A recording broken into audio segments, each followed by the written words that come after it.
Olá pessoal, tudo bem com vocês? Hoje nós daremos seguimento às nossas aulas sobre os livros históricos da Bíblia, né? Vamos fechar esse bloco de livros históricos com Esdras, Neemias e Esther. Vamos aí ver um panorama desses três livros, desses três últimos livros históricos para a gente fechar esse bloco. Amém? Lembrando que esse curso ele não substitui a sua leitura e meditação diária, né? O seu foco em estudar, o seu interesse em pesquisar sobre a Bíblia Sagrada. Ele serve apenas para te dar um embasamento teórico, teológico, geográfico e geopolítico das condições de Israel, quando nós estudamos o Antigo Testamento, e trazendo também a revelação do Cristo oculto dentro das passagens desses livros, né, veterotestamentários. Amém? Então vamos seguir hoje com o livro de Esdras, né, um episódio muito importante para Israel e para a revelação bíblica de uma forma geral. Nós temos primeiro a realidade, né, política desse contexto de Esdras e Neemias, que nós já falamos da aula passada. Israel já não é mais uma potência, né? Agora ele é uma subpotência ali do reino persa, vivendo de modo escravizado, porém com uma certa liberdade de culto, com o imperador Ciro, né, o rei Ciro, deixando ali com que eles voltassem, então, para sua terra e pudessem reconstruir os muros e o templo, para que mais uma vez eles pudessem, então, adotar o sistema de culto, né, e voltar às práticas religiosas que eles tinham antes. Então nós temos essa realidade política e geopolítica desse período, né, que é o fim da monarquia. Não havia mais reis na linhagem de Davi governando, né? O poder civil estava nas mãos dos governadores nomeados pelo Império Persa, como Zorobabel e Neemias. Então, a ordem, né, religiosa nas mãos de Zorobabel e a ordem mais política na mão de Neemias. Isso você vai entender melhor ao ler os livros, né? Por isso que eu disse que esse curso não substitui a sua leitura, mas ele vai te dar uma bagagem melhor para você se situar ali no contexto bíblico. Nós temos a ameaça constante, que a província estava cercada por inimigos que se beneficiaram do exílio judaico e não queria devolver as terras, né? Os samaritanos ao norte, liderados por Sabalat, e os amonitas a leste, liderado por Tobias, e os árabes ao sul por Gesem. Então, quando você lê, você vai sempre ver esses nomes, Sabalat, Tobias, né, e Gesem, como inimigos ali do entorno de Israel, sempre como uma ameaça constante, né, para aquele povo que estava, mais uma vez, todo fragmentado e desfacelado.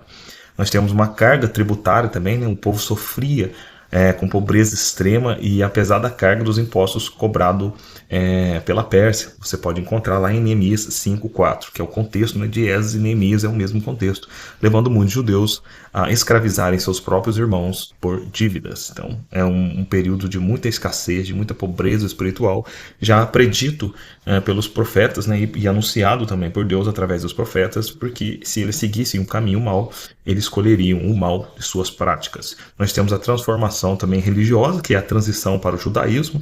Até ali eles eram o povo hebreu, né, aqueles que atravessavam rios, né, e depois nós temos a transição agora para o judaísmo, um novo corpo que Israel assume, né, da religião do templo para a religião do livro.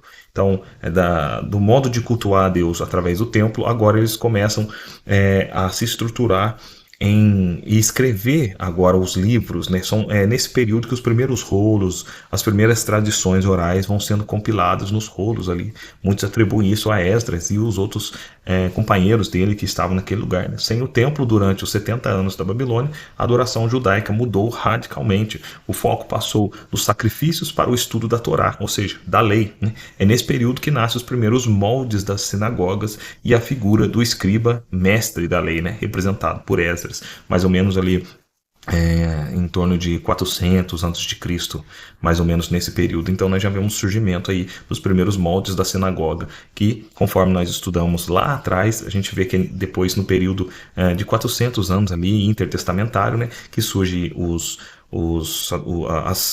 partidos, né, desse templo, desse novo molde de servir a Deus, aí uma mistura política e religiosa, os saduceus, os fariseus, os zelotes, e assim vai, assim por diante. Nós temos o período do sincretismo, que é o maior inimigo espiritual do pós-exílio. Não era mais a idolatria explícita a Baal, mas o sincretismo através de casamentos mistos com mulheres pagãs das nações vizinhas, o que corrompia a semente da aliança. Então, Como eu disse mais uma vez, né, todos esses povos que cercavam Israel, que cercavam eles ali, eram vizinhos, né, e ameaças constantes, para que fosse apaziguado essas guerras, eram feitas alianças, e alianças envolvia casamentos, né, tanto dos povos pagãos vindo para o meio de Israel, quanto de Israel indo para o lado deles ali, através de aliança, casando e dando suas mulheres em casamento. Então, esse é o contexto geral de Esdras e Neemias, do qual nós encontramos essa situação de Israel. Então, nós vamos agora entrar especificamente no livro de Esdras, né? Esdras é uma parte importante do Antigo Testamento, um grande personagem bíblico, e Esdras é a restauração do templo e da Torá, né? O livro de Esdras é marcado por duas grandes levas de retorno, separados por um intervalo de cerca de 60 anos, focando na restauração do culto e do conhecimento a Deus. Nós temos aqui na Bíblia, né, o nome hebraico, né, Ersla, ou Erza, que traduzido para nós ficou Esdras, né? O nome de Esdras, ou Ezra, significa ajuda, né? Um sacerdote e escriba que liderou as reformas dos exilados retornados em Jerusalém, com o trabalho junto ali com Neemias, né? E Zorobabel, o sacerdote. Então, no período pós-exílio. Em hebraico, o nome Esdras significa ajuda, e esse personagem bíblico desempenhou um papel fundamental durante a reconstrução de Jerusalém no pós-exílio babilônico, né? Sua liderança, junto com Neemias, foi crucial para a restauração da cidade e do culto a Deus. Esdras também é conhecido por sua dedicação à palavra de Deus e por sua habilidade como escriba. A sua história nos ensina sobre a importância da obediência e o compromisso com a vontade divina. Além disso, também é um exemplo de como a ajuda de Deus pode ser manifesta através de pessoas dispostas a agir conforme a orientação dele, do soberano Deus. Então, esse grande personagem aí é responsável pela restauração e estruturação, né? Por que não, de grande parte também do que nós conhecemos hoje como Antigo Testamento. Então nós temos aqui a estrutura, né, os temas e os versículos chaves que envolvem o livro de Esdras. Do capítulo 1 a 3, o tema principal é o retorno e o altar. Os eventos e passagens bíblicas de destaque são o cumprimento da profecia de Jeremias com o decreto de Ciro, né, que é o fim ali dos 70 anos de exílio e de cativeiro, e a fundação do novo templo. Aí nós temos Esdras 3, versículo 12, né? Muitos dos sacerdotes que tinham visto a primeira casa choraram em alta voz quando os alicerces desta casa foram lançados. Ou seja, perto daquele primeiro tempo, perto daquela primeira glória, eles agora estavam totalmente aquém daquilo que eles já tiveram um dia, né? Resultado, mais uma vez, da corrupção moral dentro daquele povo. Nós temos o capítulo 4 a 6, que é a oposição e conclusão, ou seja, os inimigos tentaram parar a obra, o ministério encorajador dos profetas Ageu e Zacarias.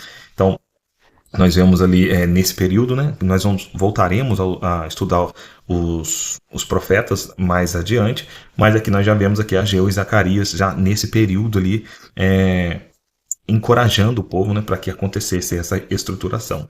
O templo é concluído em 515 a.C. Então nós temos aí esse contexto por volta ali de os anos 500 e 400 e alguma coisa antes de Cristo. Né? Nós temos Esdras 6,14 aqui, e os anciãos dos judeus iam edificando e prosperando em virtude na profecia de Ageu e de Zacarias, ou seja, Ageu e Zacarias então encorajavam o povo com palavras, né, de incentivo e palavras da parte de Deus para que eles não desanimassem e concluíssem então a obra que eles haviam começado. Nós temos também o capítulo 7 a 8, que é a chegada de Esdras. Né? Esdras viaja da Babilônia para ensinar a lei. Então, até aqui, todo esse processo vem com Neemias. Depois, Esdras chega para a implantação do sistema de lei, né, que vai estruturar o povo em volta da Torá, da lei, dos escritos, e trazer essa estruturação da palavra mais uma vez. Esdras viaja da Babilônia para ensinar a lei. Nós temos Esdras 7 e 10, que é porque Esdras tinha preparado o seu coração para buscar a lei do Senhor e para cumprir e para ensinar em Israel os seus estatutos e os seus juízos. Olha que intenção maravilhosa desse grande personagem que entende que Israel não precisa só ser restaurado fisicamente, politicamente, mas precisa ser espiritualmente. Por isso ele vem agora com a palavra de Deus para trazer essa estruturação para Israel. E nós temos também o capítulo 9 a 10, que é o pecado e o arrependimento, né? A crise dos casamentos mistos, a confissão pública e o choro do povo. Esdras 9:6. Meu Deus, estou confuso e envergonhado. para levantar a ti a minha face, meu Deus, porque as nossas iniquidades se multiplicaram. Então, um povo que entende agora os seus pecados, entende os seus erros, entende onde foi que eles cometeram os seus desvios, mas se arrepende diante de Deus e clama agora para a força de Yahvé, para que eles possam superar esse momento de crise, né? Esse momento de revolução ali que Israel está passando. Nós temos também grandes referências sobre Jesus nesse livro, né? Referências do Cristo, o Cristo oculto dentro do livro de Esdras. Nós temos Jesus, o verdadeiro templo. O templo de Zorobabel era inferior em glória ao de Salomão, o que gerou tristeza. Contudo, profetizou-se que a glória dessa última casa será maior do que a da primeira. Ageu 2:9. Depois nós vemos isso lá nos profetas, nós veremos isso. Né? Essa glória maior não era de ouro, mas da presença física de Jesus Cristo caminhada naqueles pátios séculos depois, né? Ou seja, a glória da segunda casa não falava de um templo majestoso, muito maior, muito mais belo, fisicamente, mas falava de Jesus, que era muito mais glorioso do que o templo, porque ele era o verdadeiro tabernáculo de Deus, né? Conforme nós encontramos em João 14 e João 2:19-21. Ele tabernaculou com nós, ele é a casa de Deus. E quando Jesus andou naqueles pátios, séculos depois, ele demonstrou então o que era o templo, quando ele diz, né, eis aqui o templo de Deus, eu sou o templo, né? Destrói esse templo que eu reconstruirei ele após 3 dias. Então esse é um grande personagem da Bíblia e que já representa também o retorno à lei, o retorno da palavra, o retorno do estudo, o retorno da meditação. Tudo isso também já é pré-anunciado e profetizando já o ministério de Jesus, né, que traria então conhecimento da palavra, conhecimento verdadeiro da lei, cumpriria a lei, que restauraria na consciência humana, né, o verdadeiro significado de como servir a Deus, de como interpretar a lei de Deus, de como atuar então como servo de Deus. Amém? Então esse é o estudo do livro de Esdras, uma pequena introdução aí, um estudo de todo esse contexto para ajudar você nas suas leituras e meditação diária, ok?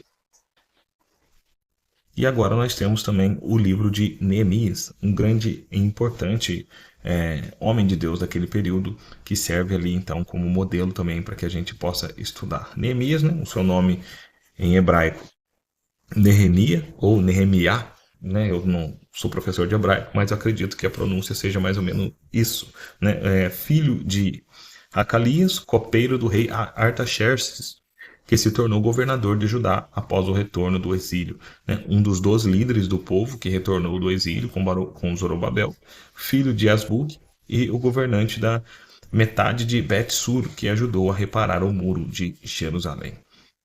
Apesar da simplicidade do nome Neemias, seu papel na restauração de Jerusalém após o exílio babilônico foi de extrema importância. Ele liderou a reconstrução dos muros da cidade e incentivou o povo a se arrepender dos seus pecados e voltar à aliança com Deus. Neemias é um exemplo de liderança, coragem e fé em meio às adversidades. Sua história nos ensina a confiar em Deus e a agir com determinação diante dos desafios em que enfrentamos, né?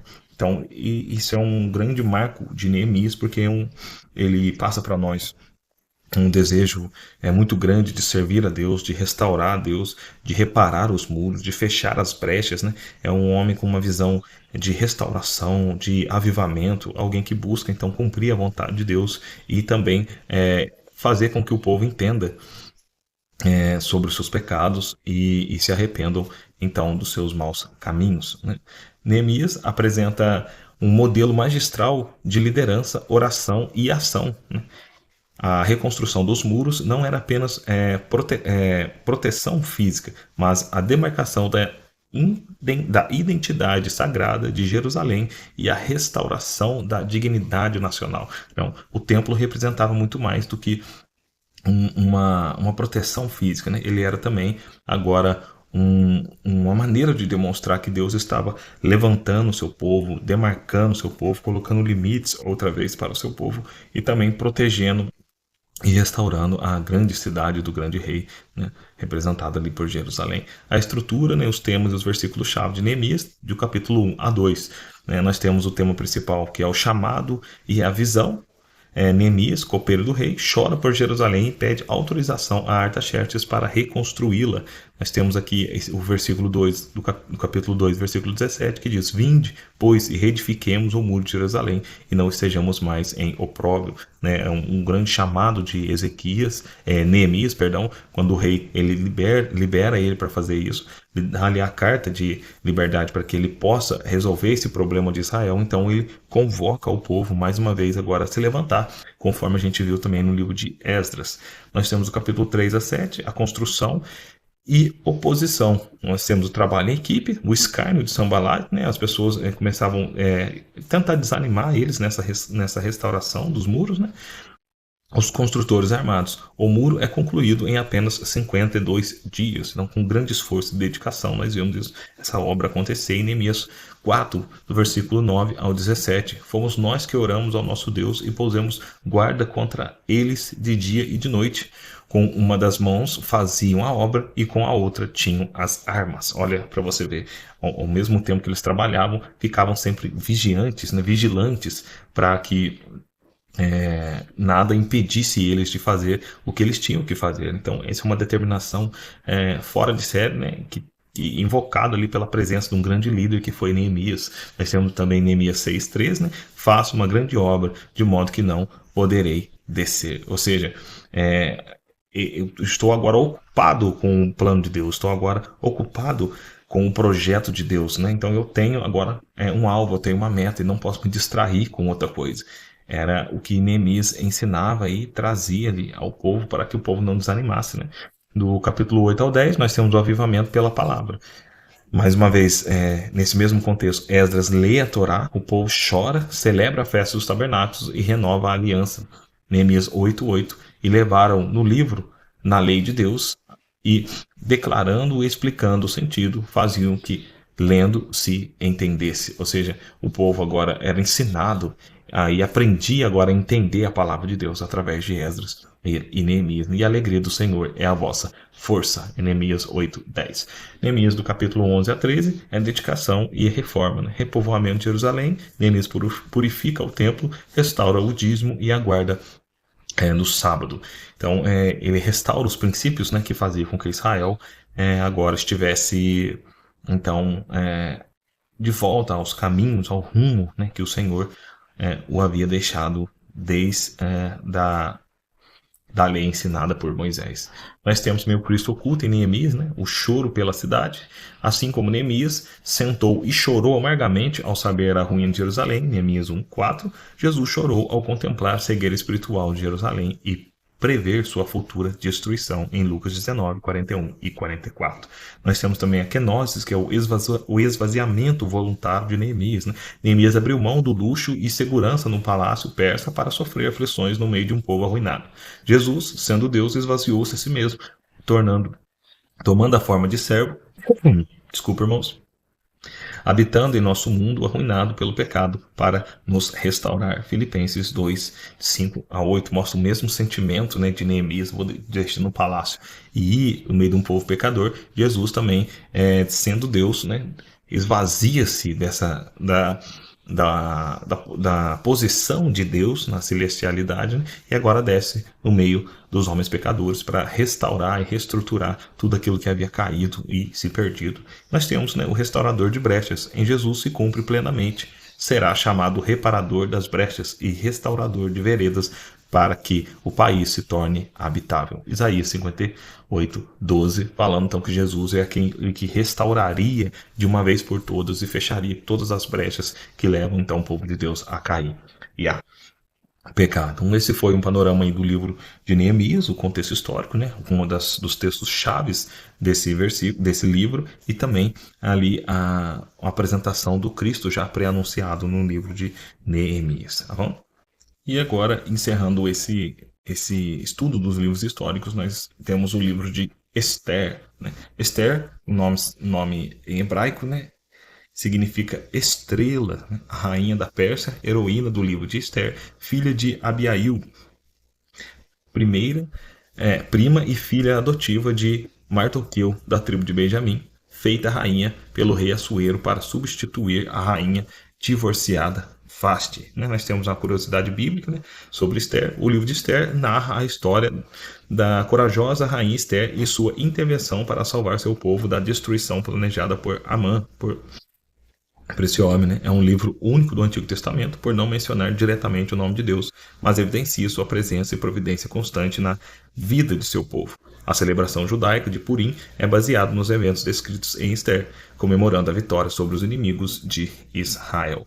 Então nós temos esse último livro histórico do Antigo Testamento que narra a história dessa grande mulher aí que atuou, que teve um papel importantíssimo para preservar Israel como nação, né? Por que não? E para estruturar também, dar bases ali de estruturação para o povo.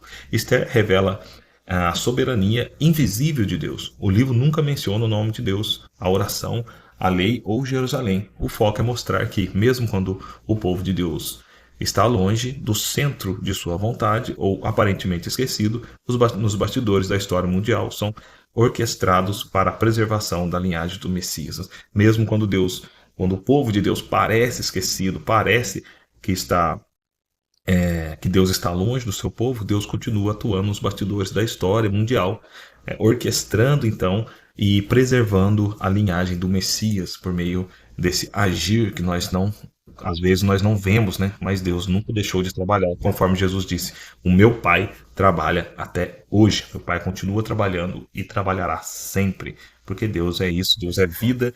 Deus, ele atua de muitas da forma que ele quer, como ele quer, e às vezes não é claro para nós, mas isso não quer dizer que Deus não esteja trabalhando. Nós temos a estrutura então do livro de Esther, do capítulo 1 a 2. Nós temos a coroação de Esther, né? Vasti é destituída por Assuero, a antiga rainha. Esther, uma órfã judia, torna-se rainha da Pérsia. Esther 2, de 9 a 17, né, tem um texto, um resumo dos versículos que diz algo interessante. E a jovem agradou aos seus olhos, falando mais uma vez, ele agradou ao rei, né? E o rei amou a Esther mais do que todas as mulheres. Nós temos o decreto de morte, do capítulo 3 a 4, né? Ramã, o Agagita, descendente de Ameleque, planeja o genocídio judeu, mas Mardoqueu apela para Esther. Então, a intenção de Amã era exterminar o povo de Israel, né, o povo judeu de uma vez por todas, mas Deus levanta ali Mardoqueu para que ele fizesse o apelo à rainha, e a rainha então pudesse ser um agente de Deus para preservar o povo. Nós temos ali Esther 4:14, né, que é a fala de Mardoqueu para ela, dizendo: porque se de tudo te calares nesse tempo, tu e a casa de teu pai perecereis. E quem sabe se para tal tempo como este chegaste a este reino. Então é um pedido ali, né? Você não pode se calar, você tem que fazer algo para ajudar a gente, né? Então esse clamor de Mardoqueu para Esther. E ela fala: irei ter com o rei, ainda que não segundo a lei, e se perecer, pereci. Ou seja, ela fala: eu vou falar com o rei, ainda que não é segundo a lei, ainda que não é permitido fazer isso, mas se tiver que morrer, eu vou morrer. Ou seja, eu tenho um propósito maior, né? Eu tenho que salvar o meu povo, tenho que agir para proteger o meu povo agora. Se eu tiver que morrer, que eu morra. Esther 4:16. Muito interessante as atitudes, né? A postura de Esther ali para proteger e tentar de alguma forma salvar o seu povo. De 5 a 7, dos capítulos 5 a 7, a virada providencial. Esther é aceita, o rei perde o sono e lê as crônicas. Amã é forçado a honrar Mardoqueu e acaba enforcado em sua própria forca. Então, na armadilha que Amã tinha feito para Mardoqueu, ele mesmo cai nessa própria armadilha, né, colhendo o mal que ele havia plantado. Naquela mesma noite, fugiu o sono do rei, então mandou trazer o livro do registro de crônicas, que foi quando ele lê a história e percebe ali onde ele tem essa visão do povo e entende o quão importante é o povo para Esther. Então, acontece essa reviravolta, que é uma providência divina no meio daquele reino para poder salvar, então, Israel. Capítulo 8 a 10, nós temos a libertação e o Purim, né? Um novo decreto permite a autodefesa judaica e institui-se a festa de Purim, ou das sortes, né? O grande livramento de Deus para aquele povo, então, nasce com essa ação de Esther de Mardoqueu para preservar aquele povo da destruição. Nós temos a revelação também do Cristo oculto no livro de Esther, né, que é intercessão substitutiva. O que é isso? A rainha Esther apresentou-se voluntariamente diante de uma lei que exigia sua morte caso o rei não estendesse o cetro para interceder por seu povo condenado. Ou seja, se o rei não estendesse o cetro, seria um sinal de reprovação da atitude, da conduta de Esther, no qual ela morreria. Mas ele estende o cetro, então, mostrando graça, né, e acolhimento a favor de Esther. Ela é a tipologia de Jesus Cristo, o único mediador, conforme Timóteo 2,5, que entrou na presença do tribunal divino para planejar a nossa absolvição do decreto da morte e do pecado. Glória a Deus. Nós temos a derrota do acusador na própria armadilha.